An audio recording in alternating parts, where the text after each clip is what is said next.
어느 집사님 댁에 손님이 와서 저녁 식사를 하게 되었습니다. 가족들과 함께 둘러앉은 식탁에서 집주인 엄마가 6살 된 딸아이에게 이렇게 말합니다. 오늘 식사 기도는 내가 한번 해볼래? 라고 말합니다. 난처해진 딸이 난처한 표정을 하면서 이렇게 말합니다. 엄마, 난 기도할 줄을 모르잖아. 엄마가 말합니다.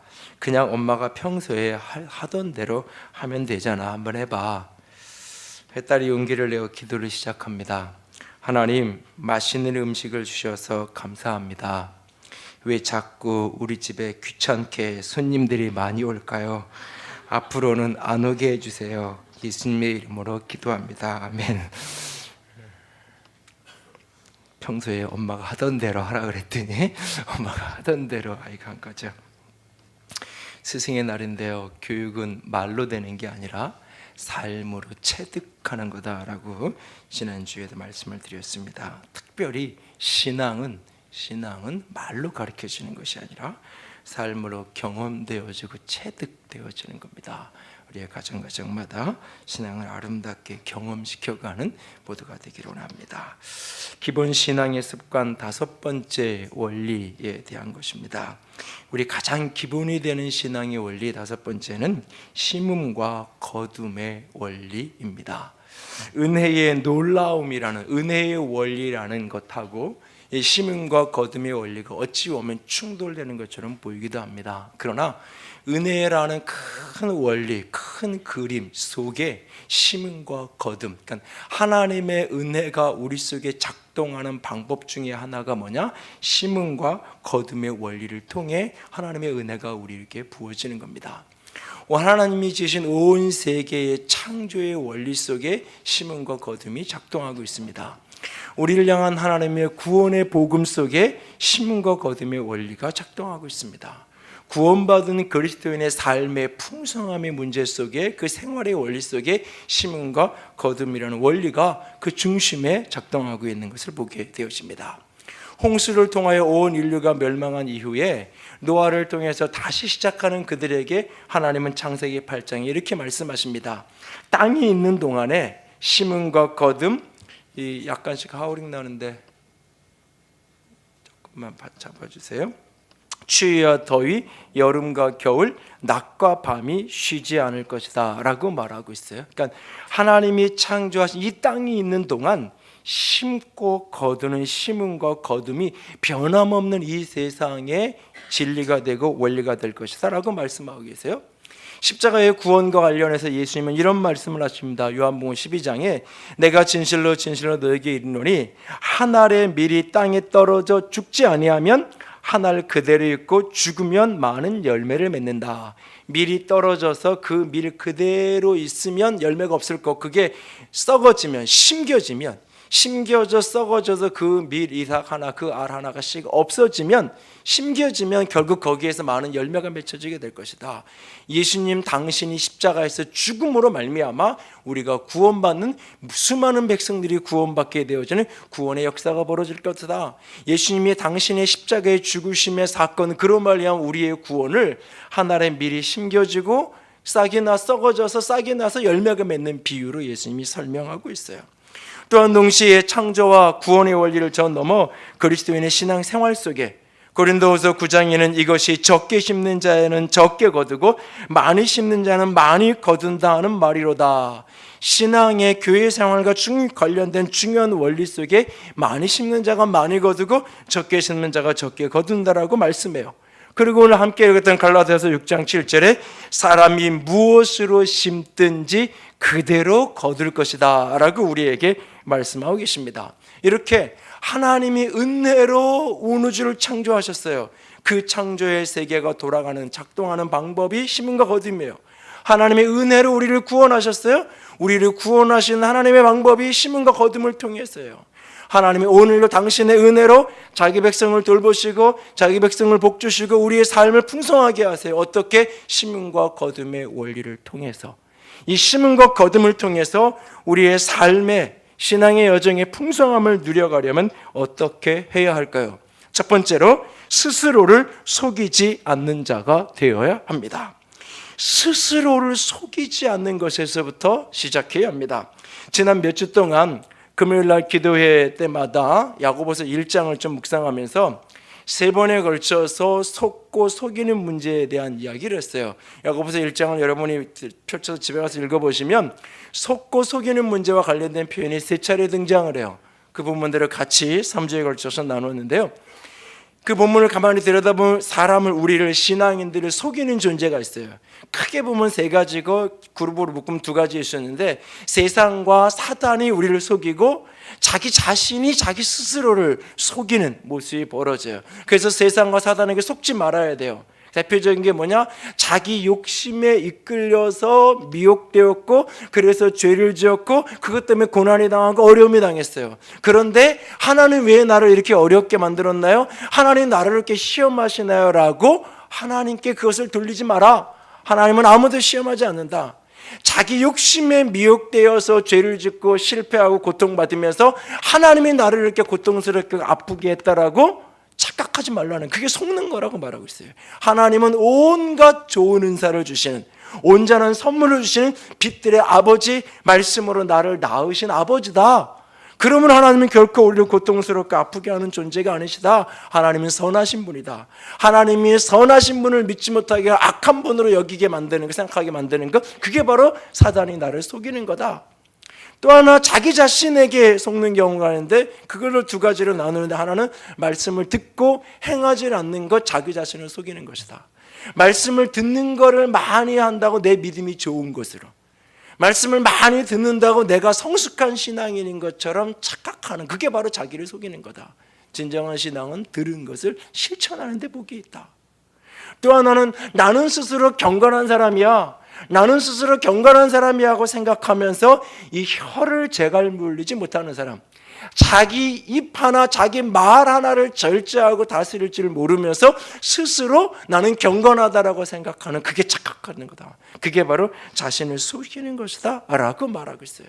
저 여러분이, 우리 모두가 사단에게도 자기 자신에게도 속지 않는 지혜로운 사람이 될 수 있기를 원합니다. 고린도전서 3장 18절은 우리에게 이렇게 말씀합니다. 같이 읽습니다. 아무도 자신을 속이지 말라. 너희 중에 누구든지 이 세상에서 지혜 있는 줄 생각하거든 어리석은 자가 되라.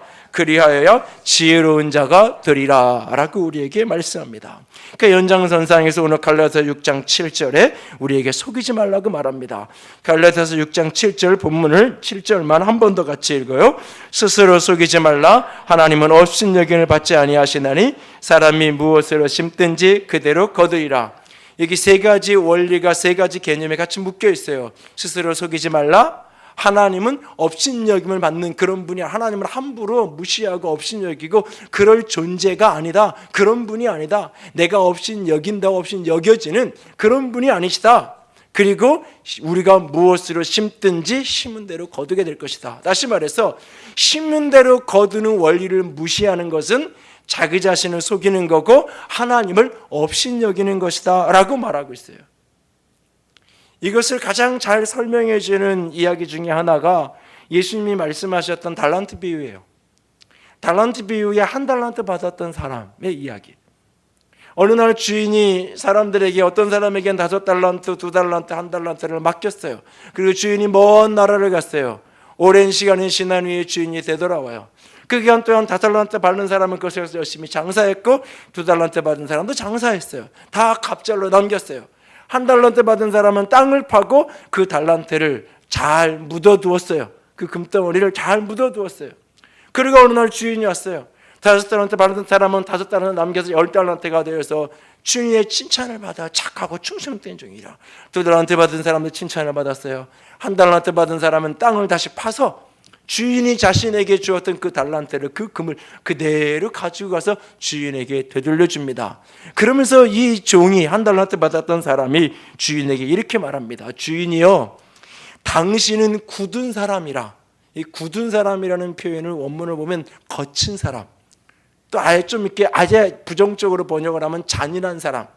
당신은 거칠고 잔인한 굳은 사람이라 심지 않은 데서 거두고 해치지 않은 데서 모으는 줄을 내가 알기 때문에, 알았으므로 두려워서 내가 나가서 당신의 달란트를 땅을 파고 감추어 두었습니다. 보소서 당신의 것입니다 라고 이렇게 내어드려요.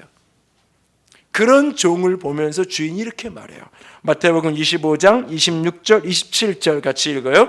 그 주인이 대답하여 이르되 악하고 게으른 종아, 나는 심지 않은 데서 거두고 해치지 않은 데서 모으는 줄을 그러면 내가 마땅히 내 돈을 추이하는 자에게나 맡겼다가 내가 돌아와서 내 원금과 이자를 받게 하였을 것이니라 하고 그에게서 한 달란트를 빼앗아서 10달란트를 가진 사람에게 주는 것으로 비유가 끝나는 것을 보게 돼요. 오늘 이 사람이 뭐라 그래요?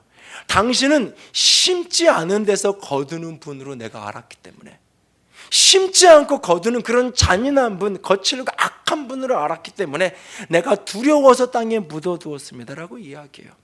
하나님을 이해하는데 하나님이 어떤 분이냐? 심지 않고 거두시는 분. 하나님이 무에서 유를 창조하시는 분인 건 맞아요. 그럼에도 불구하고 하나님의 그 창조의 원리 속에는 늘 심음과 거둠의 원리가 작동하고 있어요. 그럼에도 불구하고 하나님을 심지 않은 데서 거두는 그런 악한 분으로 여기는 거예요. 그런 분으로 여기니까 자연스럽게 그 반응이 어떻게 나오느냐? 아무것도 하지.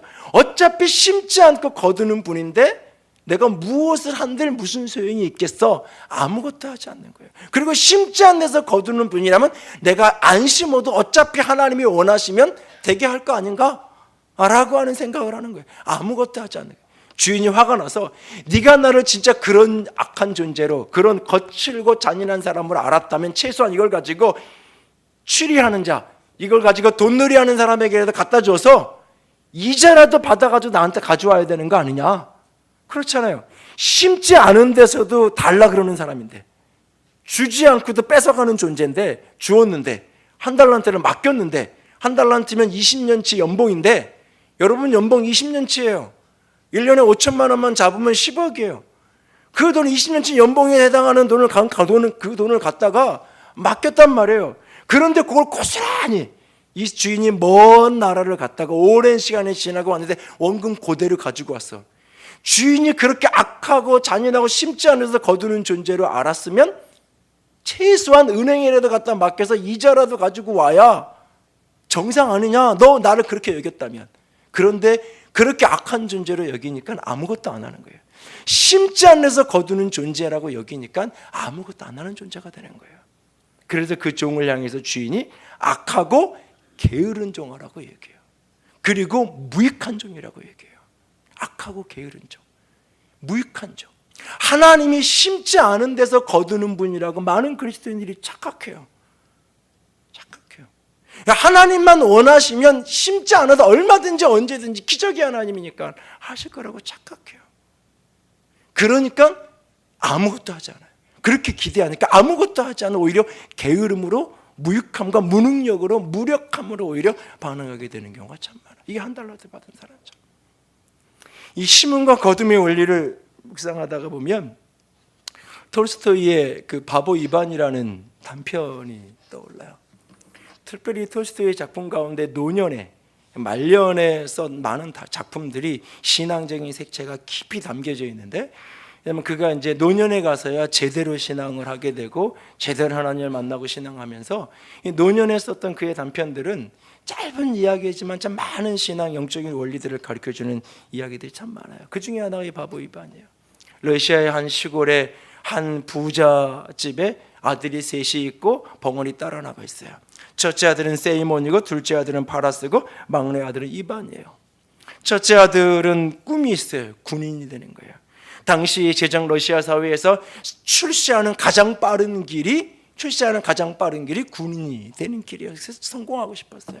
둘째 아들은 사업가가 되고 싶었어요. 결국은 소원대로 첫째는 군인이 되었고 둘째는 사업가가 되었어요. 여기까지는 아무 잘못도 없고 문제도 없었어요. 그런데 군인이 된 큰아들이 수단과 방법을 가리지 않고 돈을 끌어모으기 시작했어요. 사업가가 된 둘째 아들은 오직 부자가 되는 것에만 온통 목표를 하고 모든 에너지를 다 쏟아 부었어요. 요즘식으로 말하면 큰아들은 비자금을 축적하고 적당히 뇌물을 받고 장부를 거짓말로 쓰고 해가지고 비자금을 만들고 자기 것을 뒤로 뒷돈을 만들었어요. 둘째 아들은 요즘 말로 정경유착의 고리 속에서 자신의 재산을 부정과 불의한 방법으로 늘려가기 시작했어요. 그런데 그러던 어느 날 그런 가운데 셋째 아들 이반은 새벽부터 저녁까지 선조들로부터 물려받은 그 시골의 농토에서 땀 흘려 농사 짓는 일에만 몰두하고 있어요. 그런 막내 동생을 바라보면서 형들은 저 바보 같은 것이라고 손가락질했어요. 그래서 여기에 제목이 바보 이반이에요. 어느 날 세월이 흘러 큰아들과 둘째 아들이 자신들이 가졌던 돈을 결국은 다 잃어버리게 돼요. 심은 대로 거둘 수밖에 없었던 것이에요. 더 이상 비빌 언덕이 없어진 그들이 고향집에서 묵묵히 일하는 동생이 생각이 나요. 동생에게 연락을 해요. 고향으로 돌아가면 먹을 것을 주고 좀 이렇게 형들이 살 수 있게 좀 도와줄 수 있는지를 부탁을 하고 물어봐요. 동생은 흔쾌히 내가 형들을 도와주겠다라고 이야기해요. 그러면서 한 가지 조건이 있다라고 말해요. 동생인 이반은 이렇게 얘기해요. 형님들이 떠나간 후 저희 마을과 우리 가정에는 한 가지 규칙이 생겼습니다. 형님들도 그 규칙에 순종해 주셔야 합니다. 즉 일을 많이 해서 손에 굳은 살이 박힌 사람이 식탁에 제일 좋은 자리에 앉아서 제일 좋은 음식을 먹고 가장 먼저 먹을 자격이 있다는 것입니다. 일을 안 한 사람은 다른 사람이 다 먹은 후에 남은 음식을 먹어야 합니다. 이 규칙만은 순종하셔야 합니다. 돌스토이가 이 작품을 통해서 하고 싶었던 이야기 중 핵심이 뭐냐면, 하나님이 우리의 삶을 움직여가는 중요한 원리, 신앙의 원리 가운데 하나가 심음과 거둠의 원리라는 거예요. 신앙인들을 바라보면서 가장 마음이 아프고 또는 답답하고 스스로는 믿음 좋다고 착각하면서도 뭐라고 참 해줄 말도 없고 참 가슴이 아플 때가 바로 이 순간이에요. 심음과 거둠의 원리를 무시한 채로 하나님의 은혜만을 자꾸 구하는 거예요. 영어 시험이 내일인데 영어 단어는 하나도 외우지 않은 채로 1등하게 해달라고 100점 받게 해달라고 기도하고 있는 거예요. 나 밤새 금식하고 기도했는데 왜 영어 점수가 안 나오냐고 화내는 거예요.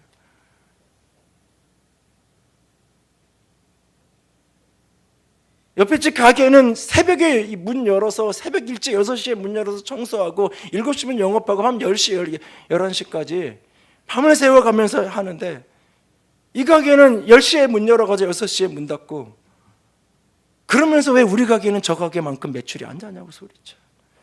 들어가 보면 온통 지저분하고 식탁도 그릇도 다 지저분하고 정리도 제대로 안 되는 상태로 영업을 하면서 왜 우리 가게는 안 되냐고. 하나님, 내가 그렇게 기도했는데 하나님 부자 되게 해주신다고 했잖아요. 하나님이 축복하시는 원리가, 하나님의 은혜가 내게 부어지는 그 속에 은혜의 원리 내면에 심음과 거둠의 원리가 있단 말이에요. 이 심음과 거둠의 원리를 무시하는 것, 외면하는 것, 이것이 하나님을 업신여기는 거라고요. 근데 많은 신앙인들이 심음과 거둠의 원리를 무시하고 하나님께 부르짖는 게 믿음이라고 착각하는 거예요. 이게 하나님을 존중하는 거라고 착각하는 거예요. 이게 하나님을 믿어드리는 거라고 착각하는 거예요. 성경은 분명하게 다른 이야기를 하고 있는데, 너무나 명확한 얘기를 성경을 하고 있는데 심지 않은 채로 거두려고 하는 거예요. 심지 않은 채로 심어놓고 이 심은 것이 잘 자랄 수 있게, 내 능력을 뛰어넘은 그 심어놓고 그 내 능력으로 안 되는 그 너머의 것들을 당신이 은혜 주시고 하나님이 축복해 주시고 하나님이 그 위에 기름 부어달라고 기도하는 것이 아니라 심지 않아 놓고, 심지 않아 놓고, 결혼도 안 해놓고 애기 달라고 이야기를 아무리 기도를 하고 철회를 한들 그게 되겠냐고요. 안 되는 거잖아요. 좋은 사람 만나게 해서 기도를 했으면 사람을 만나봐야 되잖아요. 이모가 이 사람 만나라 그러고 삼촌가 저 사람 만나라 그래도 다 싫다고 하나님이 짝 지어주실 거라고 만나봐야 그 사람이 누군지 알 거 아니에요. 심지 않고 우리는 끊임없이 거두려고만 하는, 그것이 자신을 속이는 거고 그게 하나님을 업신여기는 거라고 오늘 말씀하고 있어요. 심은 대로 거둠을 통해 풍성해지려면 스스로를 속이지 말아야 돼요. 심은 대로 거두는 하나님의 원리를 분명하게 잊지 않고 기억해야 돼요. 두 번째로, 이 심은 대로 거두는 원리를 기억하고 하나님을 업신여기지 않고 스스로를 속이지 않는다면 이제는 육체를 위하여 그리고 성령을 위하여 심어야 돼요.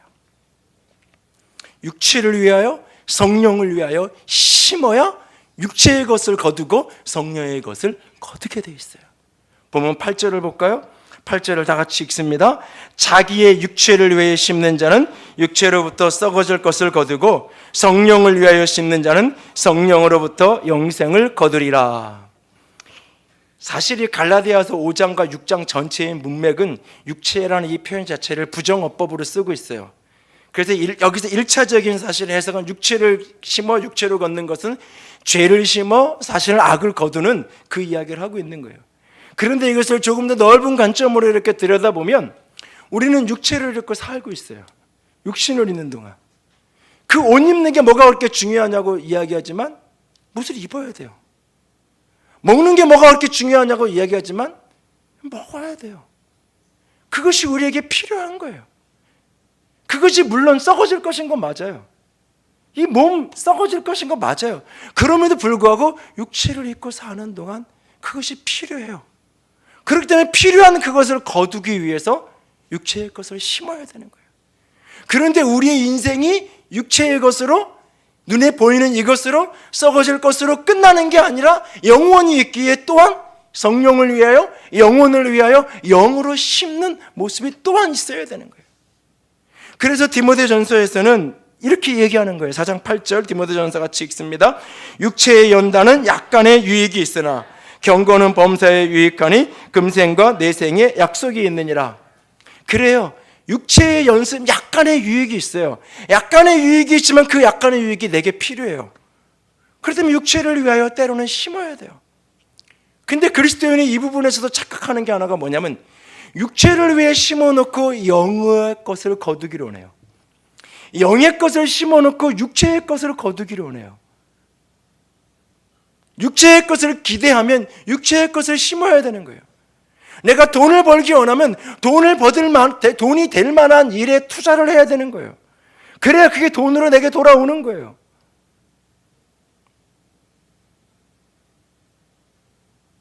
영의 것이 필요할 때 영으로 투자하는 거고 육의 것이 필요할 때 육으로 투자하니 같이 맞물려 있는 거예요.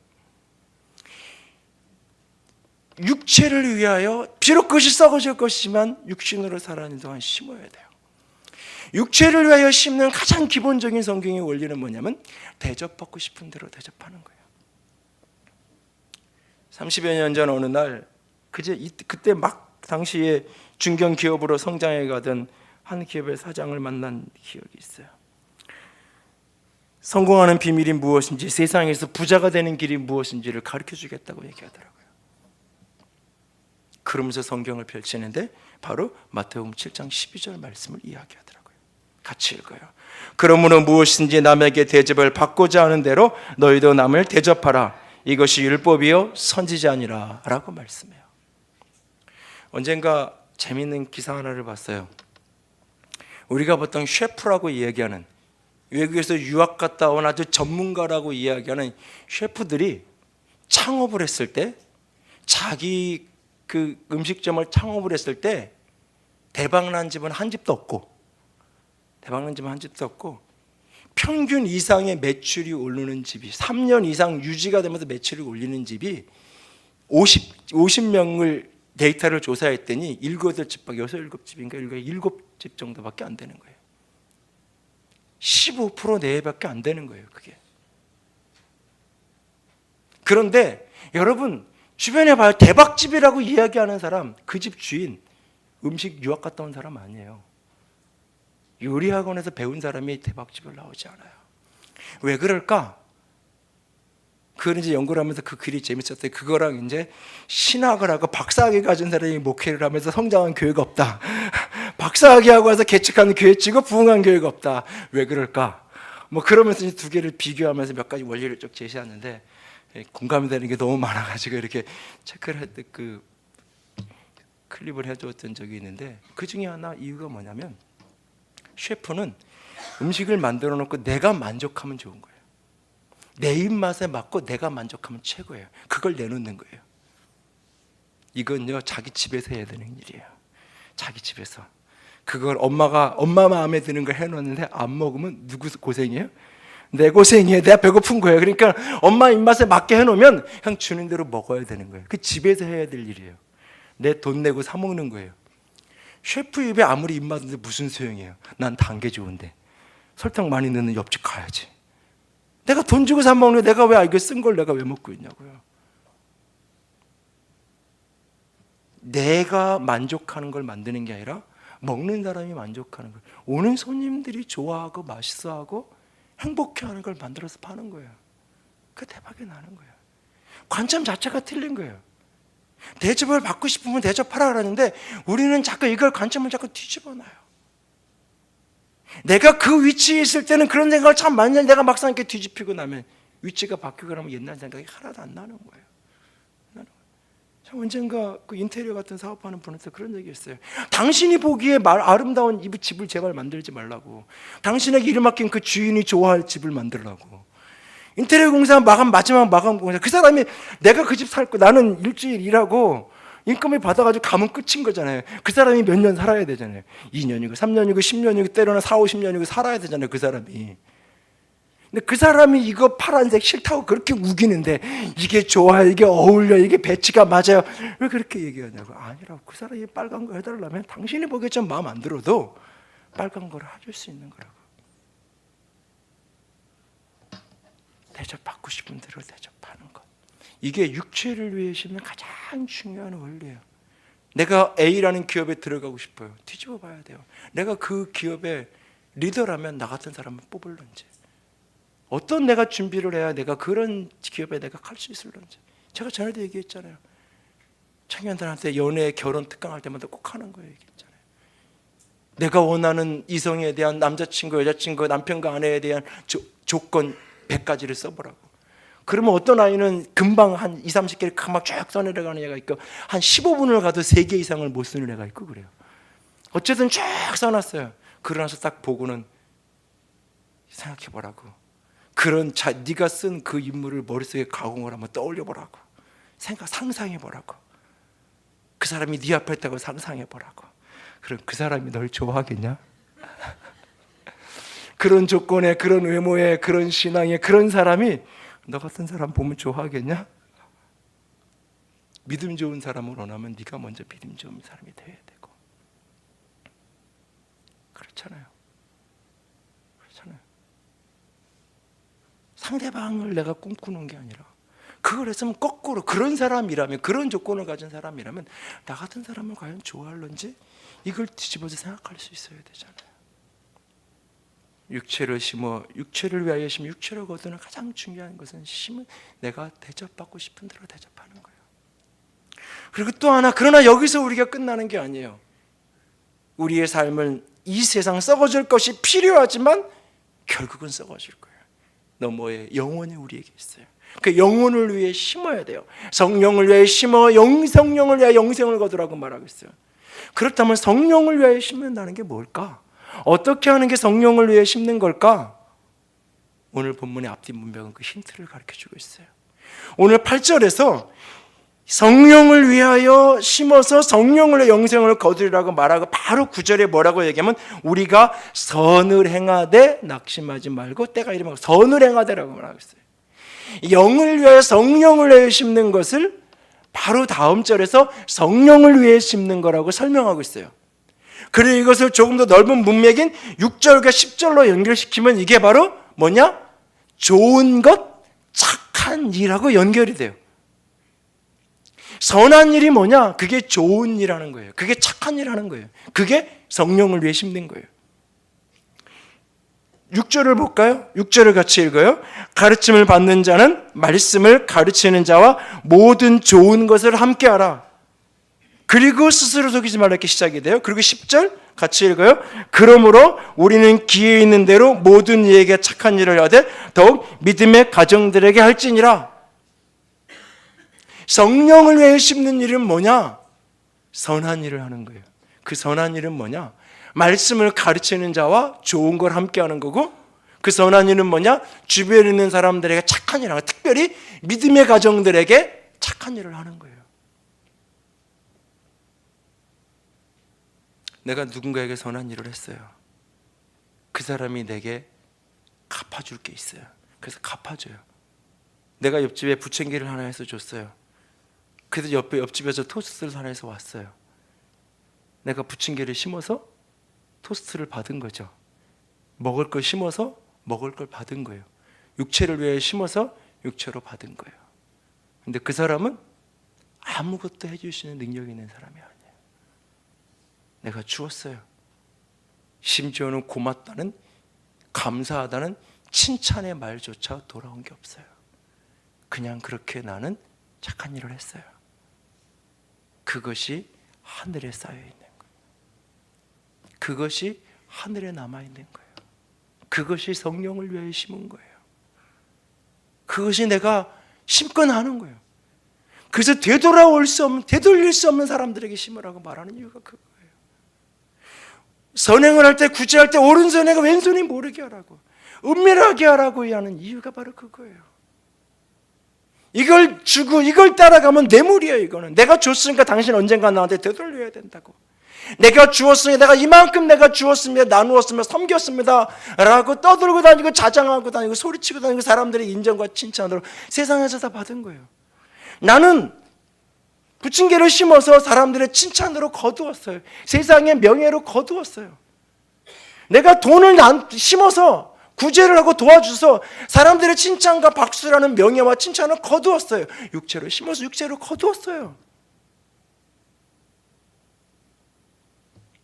돌아온 칭찬도 없고 돌아온 물질도 없어요. 그게 어디에? 하늘에 쌓이는 거예요.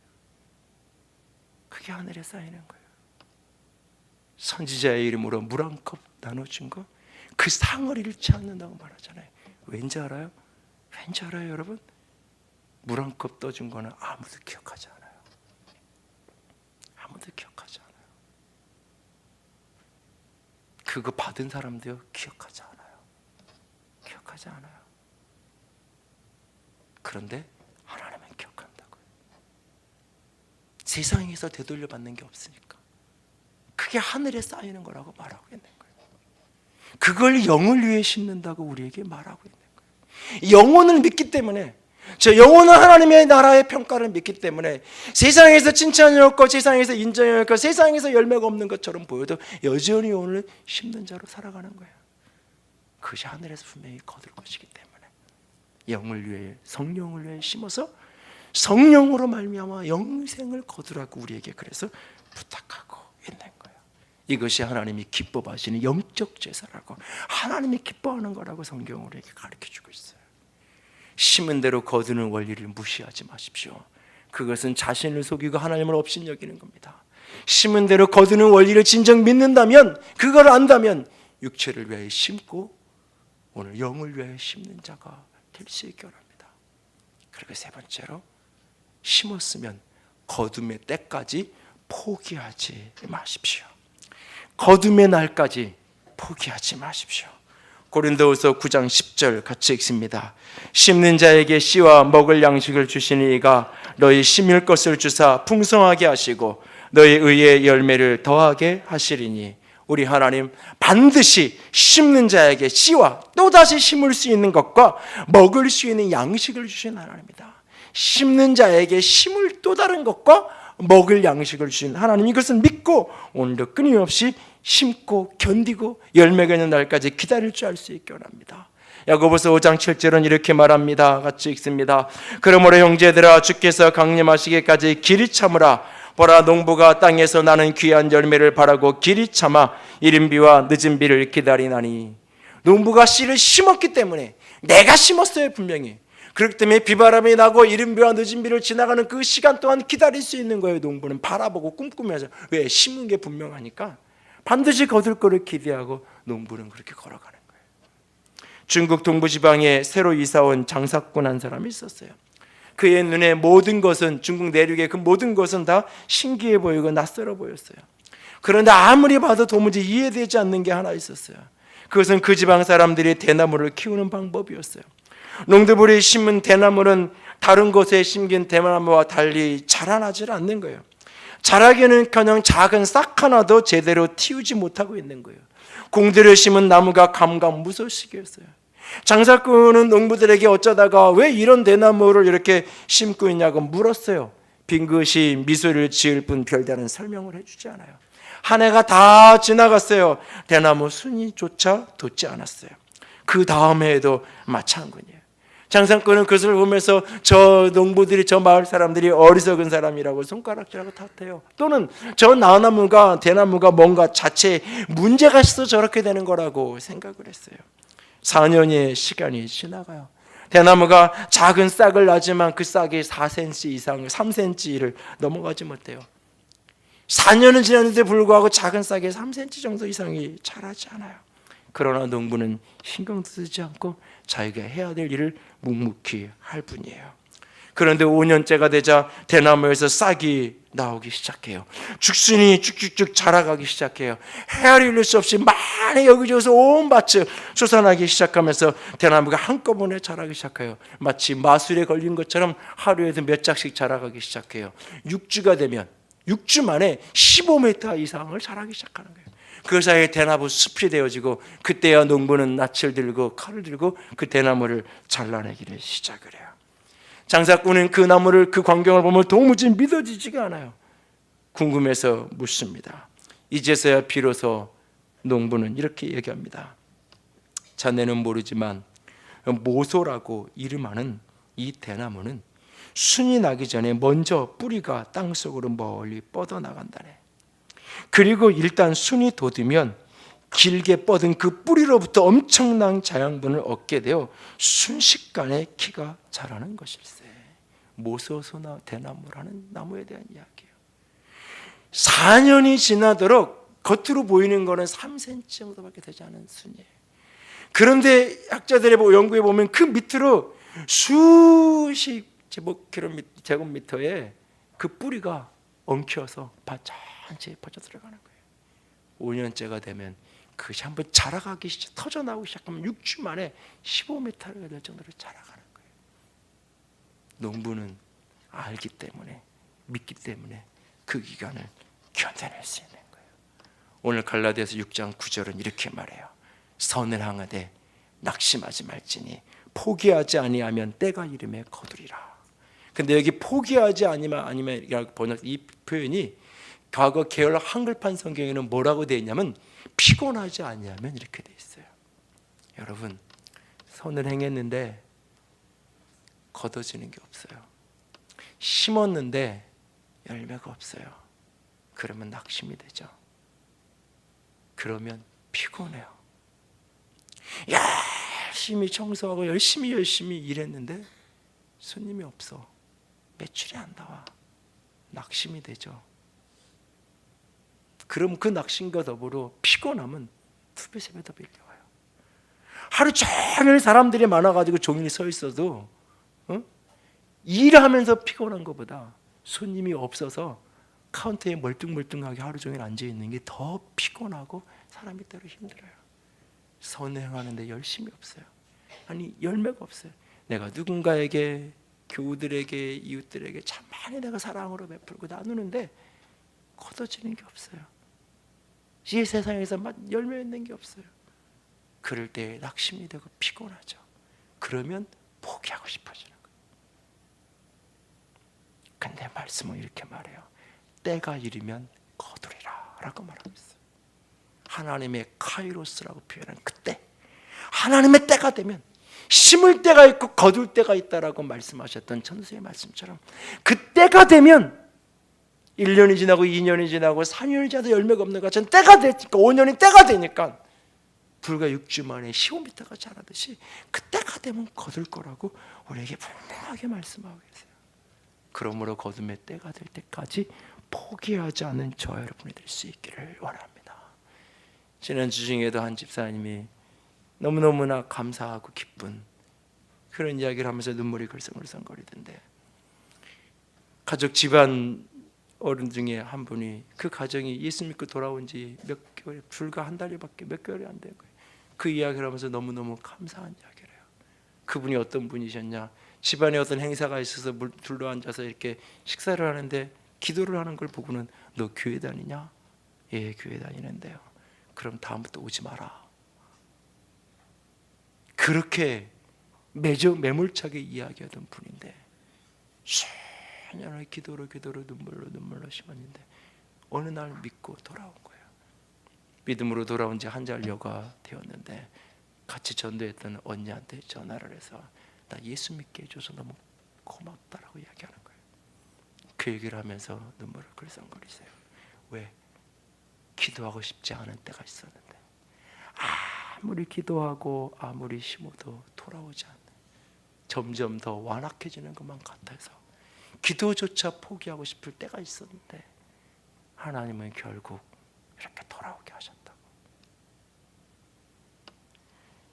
이춘우 시인의 어떤 농부의 탄식이라는 시가 있어요. 어떤 농부의, 어느 농부의 탄식. 농부는 하늘을 의지하며 산다.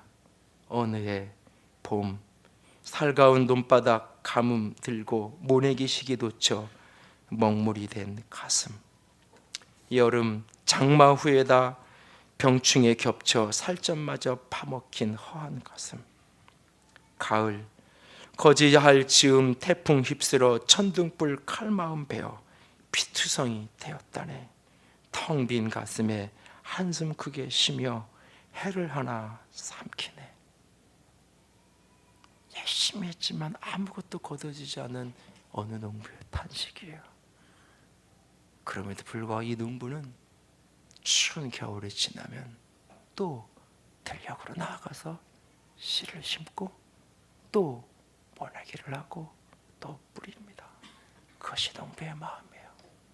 오늘 거둬지는 게 없는 것 같아도, 오늘 돌아오는 게 없는 것 같아 탄식밖에 나오지 않아도, 그래서 너무 낙심이 되고 피곤해서 포기하고 싶은 그 순간조차도 다시 일어나 심고 또 심고 물 주고 가꾸어가는 저와 여러분이 될 수 있기를 원합니다. 하나님은 반드시 심은 대로 거두게 하시는 하나님이십니다. 같이 찬양합시다. 찬송가 496장 찬양합니다.